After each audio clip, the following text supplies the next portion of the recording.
জ্ঞান সারাক্ষণ বন্ধু, দেয় না তো সে ধোকা। পড়তে যারা চায় না তারা ভীষণ বোকা। আর এই বই পড়তে না চাওয়া বোকাদের জন্যই এবার এই আয়োজন। একটি দেশ, জাতি ও রাষ্ট্রের অপ্রতিরোধ্য অগ্রযাত্রায় প্রয়োজন সুস্থ সংস্কৃতি চর্চার।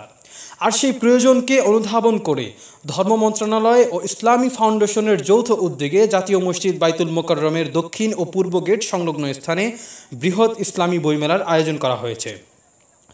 কয়েক বছর আগ থেকে ক্ষুদ্র পরিসরে শুধুমাত্র দক্ষিণ গেটে মুষ্টিময় স্টল নিয়ে এ মেলার আয়োজন করা হলেও এবার বৈষম্য বিরোধী ছাত্র জনতার গণবিপ্লবে অর্জিত স্বাধীনতায় কোনোরকম বাধা প্রতিবন্ধকতা ছাড়াই দক্ষিণ ও পূর্ব গেটে বিশাল জায়গা নিয়ে এত বৃহৎ পরিসরে জমকালো মেলার আয়োজন করাতে কর্তৃপক্ষ, প্রকাশক, পাঠক সহ দেশের সর্বস্তরের জনগণ সন্তোষ প্রকাশ করছে। অন্তর্বর্তীকালীন সরকারের ধর্ম বিষয়ক উপদেষ্টা ডক্টর আফম খালেদ হুসাইনের উপস্থিতিতে উদ্বোধন হওয়া এই মেলা আগামী 10 নভেম্বর 2024 পর্যন্ত চলবে বলে জানিয়েছেন ইসলামী ফাউন্ডেশন কর্তৃপক্ষ। সমকালীন গার্ডিয়ান, ইলহাম, হুদহুদ, ইসলামিয়া, রিমঝিম, হিজাজ, খিদমা, মক্তব, মাক্তামতুল আজহার ও মার্কাজুদ দাওয়া সহ দেশের শীর্ষস্থানীয় অভিজাত শতাধিক প্রকাশনীগুলোর সম্মিলিত অংশগ্রহণে প্রত্যেকটি স্টল তাফসির, হাদিস, ইতিহাস, ভূগোল, কবিতা, শরী, মাসাইল, ইসলামিক ম্যাগাজিন এবং আরও নানা ইসলামী টপিক নিয়ে খ্যাতিমান লেখক, সাহিত্যিক, স্কলারদের লেখা অসাধারণ সব বই দিয়ে সজ্জিত। বিগত স্বৈরাচারী সরকারের আমলে নিষিদ্ধ থাকা বইগুলো সবচেয়ে বেশি বিক্রি হচ্ছে বলে জানিয়েছেন বই বিক্রেতারা। এদিকে সত্য সন্ধানী, সচেতন ধার্মিক পাঠকদের স্বতঃস্ফূর্ত উপস্থিতি বইমেলাকে করেছে আরও প্রাণবন্ত।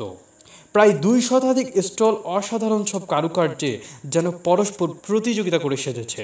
ইসলামী বইমেলাতে আরও রয়েছে পাঠিকাদের জন্য সিস্টার্স কর্নার, রয়েছে মিডিয়া কর্নার, ফটো কর্নার, কবি কর্নার, যোগাযোগ ও তথ্য কেন্দ্র এবং নাশিদ সন্ধ্যা ও বইয়ের মোড়ক উন্মোচনের মঞ্চ ও লেখক কর্নার।